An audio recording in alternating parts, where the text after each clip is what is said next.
Olá pessoal, tudo bem?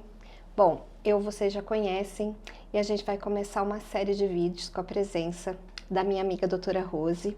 A gente vai falar um pouquinho da parte imobiliária, de TBI, de algumas, vamos dizer assim, umas estratégias para que a gente faça as coisas da maneira correta e pagando menos impostos. Vocês sabem que eu gosto de economia tributária, né? Eu vou passar a palavra para minha amiga e ela vai falar um pouquinho quem ela é, qual é a especialidade dela. Boa tarde, Tânia. É um prazer estar aqui com você para a gente bater um pouquinho de papo aí sobre essa área imobiliária que eu sou apaixonada. Para quem não me conhece, eu sou Rose Borges, sou advogada especialista em direito imobiliário, trabalho com a construção civil, em corporações imobiliárias, faço a parte também de loteamentos, planejamento sucessório tributário. E fundei o meu escritório em 1996. Então, de lá para cá, a gente vem aí angariando um pouquinho de experiência para poder, como você disse, economizar para os nossos clientes, que essa é a minha principal missão neste momento. Então, gente, fique aí e logo voltaremos com ITBI.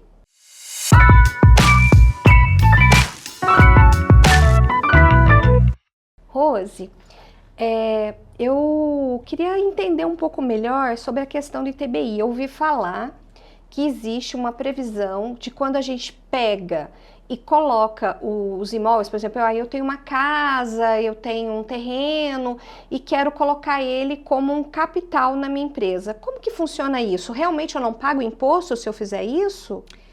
Tânia, não é bem assim. As pessoas têm vendido essa ideia aí na internet. Hoje a gente tem meio que de tudo, né? Todo mundo está falando de tudo, mas não é muito dessa maneira com que as pessoas vêm apresentando. Nós estamos no meio de uma reforma tributária. Então esse assunto ele está absolutamente bombando na internet porque todo mundo está querendo economizar. O que acontece? Quando eu adquiro um imóvel como pessoa física, normalmente eu pago o imposto de renda sobre aquele valor de pessoa física, né? A alíquota é pessoa física.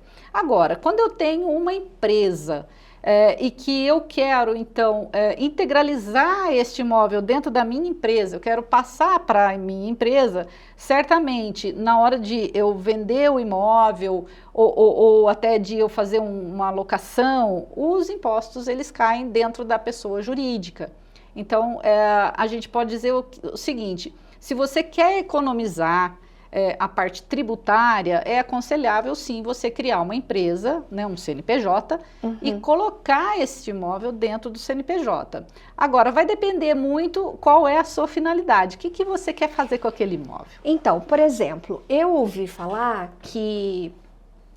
Bom, primeiro a gente já sabe que o imposto desse imóvel, dependendo do prazo que a gente adquiriu esse imóvel, a gente sabe que na pessoa física ele pode ficar mais barato se for vendido na pessoa física, mas muitas vezes ele pode ficar mais barato se vendido na pessoa jurídica. Isso.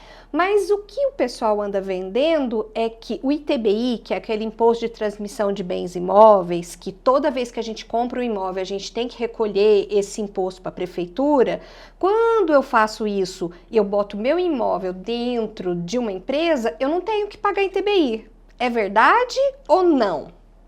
Esta é mais uma lenda que a gente ouve muito aí de novo, tá pipocando na internet. Não é bem assim que acontece. Depende da finalidade que esse CNPJ vai ter. Por exemplo, se esse CNPJ é voltado para aquisição, compra e venda e locação de imóveis, esse TBI é devido. Ele é devido por quê? Porque existe um artigo de lei no Código Tributário Nacional, se você me permite, eu vou dar uma coladinha aqui, porque é um artigo até um pouco extenso, mas eu vou ler um pedacinho dele, que é o parágrafo 1º, que diz o seguinte: considera-se caracterizada a atividade preponderante referida neste artigo quando mais de 50% da receita operacional da pessoa jurídica adquirente nos 2 anos anteriores e nos 2 posteriores, subsequentes à aquisição, decorrer de transações mencionadas nesse artigo. Então, assim, a incidência do fato gerador. Esse é um artigo 137 do CTN. Neste caso, quando a minha atividade preponderante é a compra e venda, incide sim o ITBI e você não consegue escapar dele. Se for aluguel de imóveis também, vamos supor que eu não quero, eu só quero colocar os meus imóveis para alugar dentro da empresa. Também é a mesma coisa, eu teria que pagar o ITBI porque é uma atividade imobiliária. Isso. Vamos dizer que a minha empresa seja uma empresa de compra e venda de celulares. Tá. Eu trabalho comprando e vendendo celulares. Então, 60% da minha atividade é compra e venda de celulares, tá? Então, tem uma loja de celular, mas eu tenho um imóvel, estou querendo adquirir um imóvel seu. Eu vou comprar este imóvel, eu vou colocar ele dentro desse CNPJ e eu vou alugar este imóvel. A minha atividade preponderante, você entende que ela não é a compra e venda, a mercantilização deste imóvel? Concordo. E, neste caso, o ITBI tem imunidade. Só que aí a gente pega no seguinte, na hora que a gente vai falar de imposto de renda da pessoa jurídica, contribuição social da pessoa jurídica, vai incidir sobre 100% do valor do aluguel. Então aí a gente tem que avaliar se a economia de ITBI realmente vai valer a pena pelo que eu vou pagar mais de imposto se eu recolher. Exatamente. Mas eu ouvi falar também que existe lá uma decisão do Supremo Tribunal Federal, onde tem várias pessoas entrando com mandado de segurança, se eu acho que é essa a palavra, e está conseguindo decisões favoráveis. Tá, eu quero entrar, se eu ganhar, vamos pensar que deu tudo certo, eu ganhei e eu consegui a decisão favorável. Que risco eu corro posteriormente a essa decisão? Porque a gente sabe que aqui no Brasil, decisão hoje não é mais... Segurança jurídica, ela é bastante limitada, né? Isso. Hoje tem uma turma acontecer? que decide de um jeito, outra turma decide de outro, e a gente fica nesse limbo jurídico, vamos assim dizer. Ô, Tânia, eu vou te explicar o que é esse tema do STF que foi julgado pelo STF. É o tema, salvo engano, 796. 762? Não, 796. 796 do STF. A questão que foi decidida nesse tema, na verdade, significa o seguinte, não tem nada a ver com o que se diz por aí. O que foi julgado lá? Alguém comprou um imóvel e integralizou no CNPJ, na empresa. Né? Então, olha, eu tenho imunidade, a minha atividade preponderante não é atividade imobiliária, portanto, eu tenho direito a esta imunidade tributária. Aí, o que o STJ, os ministros, decidiram? Decidiram o seguinte, Tânia, na verdade é assim, ó, se eu integralizei o valor deste bem pelo valor das cotas, ou seja, se eu comprei esse bem, ele custou R$1 milhão, e as minhas cotas? E as suas cotas é de 1 milhão de cotas, eu não pago ITBI, eu tenho essa imunidade tributária. E aí está na lei. Está na lei, tá inclusive na Constituição Federal. Né? Tem artigos lá, que não vou ficar citando artigos aqui, não vem ao caso, mas é neste caso. Então, eu integralizei pelo mesmo valor. Agora, digamos que o meu imóvel custou R$1 milhão, mas eu tenho 500 mil ações, 500 mil cotas no caso. Não, então ficaria sobrando 500? 500. Sobre estas 500 que sobejaram as minhas cotas sociais, eu tenho que sim pagar o ITBI. Então, esta foi a decisão do do STF, perdão. Essa foi a decisão do STF. Agora, evidentemente, se eu entrar com mandado de segurança, hoje em dia, de fato, todos os mandados de segurança, a maioria, vou dizer, 90%, eles são providos. Por quê? Porque eu comprovo que eu não tenho essa atividade preponderante, que eu tenho, sim, direito a essa isenção tributária e eu não pago o ITBI.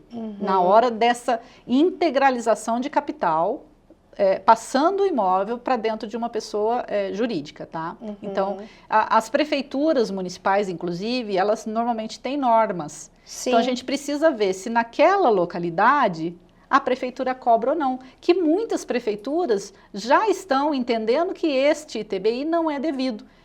Outras, independente da atividade, se é preponderante ou não. Isso. Então, mas aí eles têm uma lei que tem que dar para a pessoa essa imunidade tributária. Então, assim, o que você... Por exemplo, se eu quiser atrasar o meu ITBI, não pagar, vamos supor que eu vou constituir, então, uma incorporação imobiliária, né, vou integralizar os terrenos que eu tenho aí e tal, porque eu quero construir nesses terrenos aí, e não quero pagar ITBI porque, assim, vai me comer um dinheiro que, naquele momento, vai fazer falta para eu começar e postergar. Sim. O que acontece se lá na frente for julgado, tipo assim, conseguir tal, não sei o quê? Tem um prazo, por exemplo, se até 5 anos falarem que não falarem nada, beleza, eu posso ficar tranquila ou não? Sim, sem dúvida. O que acontece é o seguinte, é um risco que a gente tem que, inclusive, falar com o nosso cliente. Olha, se você quer correr esse risco, vamos embora, eu consigo fazer um mandado de segurança. Se a prefeitura, por acaso, não tem esse entendimento, ela quer cobrar de você o ITBI. Então, eu consigo essa imunidade e o fisco, daqui a alguns anos, pode vir a me fiscalizar. Se ele vier a fiscalizar e se ele descobrir que eu não tinha direito a essa imunidade tributária, eu vou, além de ser penalizada com multas, juros, honorários advocatícios, eu vou estar cometendo um crime contra a ordem tributária. Isso pode gerar um grande problema. É crime mesmo que eu tenha, tipo, mandado de segurança que foi... Sim, sem dúvida nenhuma, porque, na verdade, eu omiti essa informação. Para não dizer mais. Na verdade, eu nem só omiti, eu posso realmente ter tido uma má-fé. E se nesse processo, por exemplo, eu falar, não, a minha atividade preponderante é essa e eu quero, porque eu entendo que não pode existir essa diferenciação, até porque existem julgados em tribunais menores que entendem que não pode existir essa questão de diferença. Vamos supor, eu disse certinho lá, olha, minha atividade preponderante é imobiliária, eu quero imunidade no ITBI, eu consegui o mandado de segurança e é isso que e assim, mesmo assim, essa decisão pode ser revertida. Essa decisão pode ser revertida pela autoridade fiscal. É ela quem vai dar a última palavra. Então, vamos imaginar... mesmo sendo julgado. Isso. Vou te dar um exemplo. No estado de São Paulo, está acontecendo muito isso com o ITCMD. Vamos mudar um pouquinho agora. ITCMD é o imposto... Mas é imposto também. Que a gente paga quando você faz uma doação, uma cessão onerosa. Ou herança. Ou herança. Então, isso está acontecendo muito. A pessoa finge vender as cotas sociais para um filho, por exemplo. Ela escreve ali... tipo assim, falou que vendeu por 100, mas esse dinheiro não movimentou. Não movimentou, não foi para lado nenhum e aquela pessoa não tinha nem aquela capacidade financeira, aquele filho, às vezes até menor, ele não tem capacidade financeira de adquirir aquilo de forma onerosa e não fez esse pagamento. Então, o que eu estou fazendo? Eu estou dando uma volta no fisco, né, na fiscalização, para eu não pagar, para eu deixar de pagar o ITCMD. Muito bem, naquele momento eu não pago, ninguém vai falar nada, ninguém vai me questionar. No entanto, com essa operação que foi deflagrada em São Paulo, e ela está... A LOC, exatamente, Operação LOC. E ela está se estendendo por todo o país. O que acontece? Ele vai puxar, então a Receita Federal hoje, com toda a tecnologia que ela tem, ela vai puxar se eu tenho essa capacidade de pagar, ponto 1. Segundo, se eu realmente paguei, se eu realmente fiquei devendo para aquela pessoa e se eu paguei efetivamente. Então eu vou dizer para você que eu declaro que aquilo não foi uma doação, que aquilo não foi uma cessão de direitos e que foi sim uma compra e venda. Só que eu não tenho dinheiro para comprar.